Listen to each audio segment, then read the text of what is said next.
Alrighty guys, this is my game room tour 2025. I've done this the last few years. I just wanted to say thanks so much, you guys, for last year. That video got an insane amount of views. I did not expect that at all.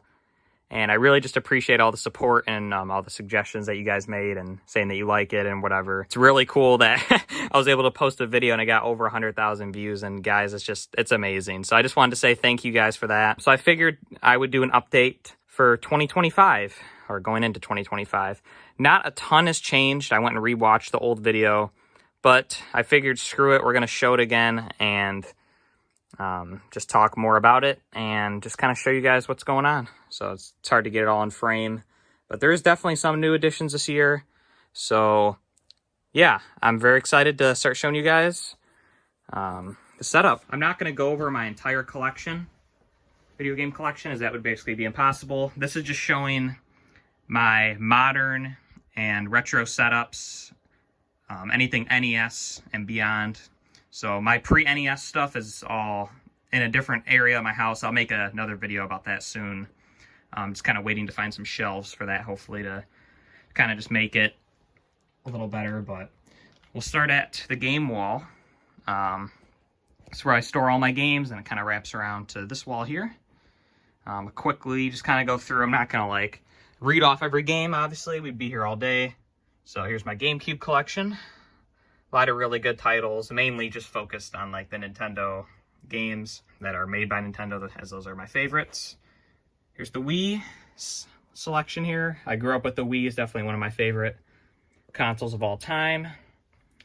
And on top of these shelves, you got some Genesis games, some amiibos, little Battletoads display, bunch of amiibos that are sealed. My Rule of Rose, which, if you guys haven't heard that story, I paid $2 for that game at an estate sale. And yeah, that's probably one of my best finds ever. Every standard Game Boy Color, that's not a special edition. A Link plush, little continuation of Wii games. Into Wii U, again, another great console. I've added some ones I've really been looking for this year, like the Twilight Princess HD. Big box that was new, and Game & Wario. I've always been looking for this one. I finally got a hold of that game. My SNES boxed collection, Nintendo 64 box, which I have a decent amount of those for some reason. Again, trying to be quick because, and this video could be super long. Trying to just keep it to the basics. Master System stuff, or at least my complete stuff. Sega Genesis we move into. I love the Genesis. It's definitely needs more love. I mean, it does get a lot of love, but it's super, super fun. A lot of these games are fantastic. NES boxed, lower end. I have my nicer ones in a display case. Hopefully I'll remember to show that. And then this was my find of the year, guys. The Clay Fighter Sculptor's Cut. Yeah, amazing. I'm super happy to have that in the game room. I got that in a small collection, so that was awesome to get that on the game shelf. That actually probably is my best find ever, but the Rule of Rose is just, wow. Both of them are insane. PlayStation 2, again, a lot of really good games here. PS1, I actually slimmed back a little bit on my PS1 collection just because I had a lot of filler titles, so kind of got rid of a lot of those. Now it's just the better games, really. As you can see, there's a big empty space here. That's where it used to be full last year. Sega Dreamcast and some loose Sega CD. That's what those, all these blank ones at the end are Sega CD, loose. PlayStation 3. Didn't add to this collection much this year. Just haven't found too much else that I'm really after. PS4, I've added to a decent amount this year. A lot of really good games here that I'm starting to find pretty cheap. People are dumping their PS4 stuff now. PlayStation 5, slowly but surely growing. And my SNES games, try to show these here. These are my loose carts. Got Earthbound, of course. Just a lot of just the better titles. Not too much junk in here. But I probably could use another comb through my collection to get rid of some of the lower end games. And this is kind of just overflow box SNES and some loose ones. loose SNES, just goes all the way down. Here's my little import collection, just some Super Famicom and normal Famicom, even some Mega Drive. Just some random import games that I care about. Now we're on to the original Xbox. I believe I have added some games this year for the original Xbox. Not sure exactly. Like Still Life, I don't think I had that last year. Suffering. Toe Jam and Earl, I know I didn't have. So yeah, there's just random games. You guys would have to go through and kind of see. It's been a busy year, so I'm not sure exactly what I've added and what I haven't for some of these. Here's some of the better games. Lunar is my small TurboGrafx collection. Really great console. Just really hard to find out there in the wild. Xbox 360, and I forgot to mention all of this, literally everything on the shelf besides like the new stuff was found out in the wild or buying collections and stuff like that. So like literally none of these retro games I went on eBay and just bought them. They were all found. So that's what really makes this collection really cool to me anyway. A lot of people don't care about that. They just care about the games, but for me it's about the journey as well. Xbox 360, again, just kind of the more common titles, nothing really too special there. A few GameCube demo discs. I got this cool Zelda DS Lite, some 3DO stuff, a few MS-DOS games, some random VHS. My 32X collection, pretty small, but slowly growing. Probably a couple games each year. Xbox One, probably nothing new here. 3DS, pretty similar to last year, I would assume. I got this really sweet Donkey Kong 2 Game & Watch in the box. That was a really cool piece to add to my collection there. Nintendo Switch, a lot of new games this year, as every year. A lot of really good ones. Although the Nintendo titles put out this year haven't been great, but there's still some new games to play, so that's fun. I mean, they've been fun, just nothing earth-shattering, I guess.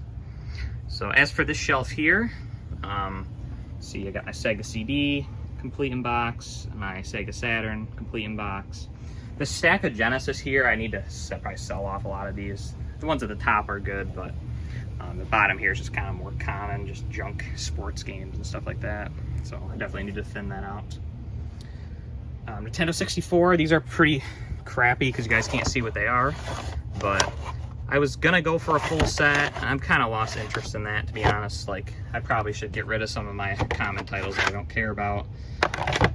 But I really do like the Nintendo 64. I think the controller is actually great, unlike most people. My Stunt Racer in that green case there. Those with the first N64 I ever bought at a yard sale was probably like 10 or 12, and I got like an N64 with a bunch of games, including that one and Mario Kart and a bunch of good ones for like 30 bucks or something, 40 bucks. That was insane. DS complete. Yeah, nothing much to say there. A lot of good titles. PS1 long box. Here's my extensive VIS collection, which is a console that was made by Tandy Radio Shack. It was a complete failure. Most of these are educational games. Those are part of the biggest lot I ever bought. And I need to tell the story of that lot one day because it was very interesting. And I do have some pictures from back then showing it, but it was really, really something to. I wish I would have filmed it. That's all I'm gonna say. It was awesome. Yeah, NES. I have some overflow here. And then this huge revolving rack of all my NES games. I got Rob up there, Master Chief helmet from Halo 3. Let's see. It goes all the way around. I got some unlicensed games on this side. And then right here, I got my box Jaguar games. I'm going for a full set of Atari Jaguar. I have the whole CD set, so that's done. But yeah, here's the complete Jaguar CD collection. Fits on one shelf. Loose Jaguar, some box, and then just some extra. These are all empty, actually. Well, some of them are, like this one is. These two have games. Those were all flattened out from the factory, but I folded them up to look proper, and they're in mint condition, so That was a cool find. So I'm always looking for Jaguar games. I got Atari carts this year, so that was, it's a loose one in here somewhere, but that was definitely one of the harder ones that I needed still. So we'll see. See by next year if I have that complete. I doubt I will, because as I said, I really don't buy anything off of eBay, like specifically. Like, I'm not just gonna go and buy the games I need off eBay. That'd be too simple. So now we're gonna get on to the actual setup itself, which I think is probably a little bit more interesting. So here's my CRT. It's a Sony KV27FS13. And again, super successful video on this TV and my XBR over there. I really, again, appreciate the support, you guys. You guys are awesome. I love this TV. I still have yet to upgrade it. I keep like getting other sets, and then I'm like, oh, should I change it? Should I change it? I'm like, I don't know. I'm happy with this one. Is the geometry perfect? No. Is it perfect? No. But I mean, that's the CRT experience, and I really do think this TV looks great. You're not gonna experience it through the video like this. It doesn't probably look too good, but in person, it's freaking awesome, and I really like it. And I just don't have any plans on really upgrading it. And I really like how it looks too. I think it has a sleek look to it. Got some plushes on top. We have my receiver, which, yes, I still have my Sega Genesis on top of it. But one thing that I forgot to mention, and that I actually expanded on this year, was all of this stuff. You guys, a lot of you guys are probably like, I got so many of those comments last year. Your electric bill must be really high with all that stuff plugged in. Well, actually, when I'm not using it, none of it is plugged in. So I have a giant power strip. You can see it here, and it connects to a bunch of stuff, basically. I'm not going to explain the whole thing. It goes all the way, like, all the way across with everything plugged in. And when I'm done, I hit that red button right there, and literally everything has zero power going to it. So it's not like I'm leaving this receiver on all day. I shut it off every time that I'm not using it. So it really, if I play for a couple hours or whatever, it's not going to get super, I mean, it'll get warm for sure, but I don't think it's enough to damage something like this. But anyway, I'm taking the risk for now. Maybe one day I'll get a shelf. But anyway, Sega Genesis, non-TMSS, CD Model 2. Still yet to have a working Model 1 CD. I would really like to have one of those one day. 32X. And yeah, I love it. Again, just like I said before. And that, along with Dreamcast and PS2, are hooked up with RGB SCART, going from RGB to component with the RetroTink there adapter. I highly recommend that. It'll just give you such better image quality out of those systems that support RGB out of the box, and you don't need to modify them like my Sega Genesis. No modification, RGB to component. It looks fantastic. So yeah, it's awesome. There's my NES. So I kind of have the Nintendo consoles in a line of when they came out. So NES, Super NES, and the games that are clustered around some of these systems you'll see are just the more common titles that I would tend to pop in. So NES, Super NES, N64 with expansion, GameCube with Wavebird, and wired for second player, as well as I have the cable ready for the GBA attachment. If I want to use the Game Boy player, I would definitely want to use the original controls. A Wii U, a Switch OLED, along with many of the games. And I also have the GameCube adapter there as well, if I ever feel that I need to use that. A big goal of this setup is to have everything super convenient and easy to use. I don't want to have to, if I want to play a game, I don't want to have to like mess with all this stuff. I just want to turn it on and play it. 360 Slim, the Halo 4 edition, PlayStation VR 1, I have not upgraded yet. Maybe eventually. PS5 Fat, that's my launch system. Well, slightly after launch, but close enough. My Atari VCS, gotta stay in order here. My camera for the VR, sensor bar for the Wii U.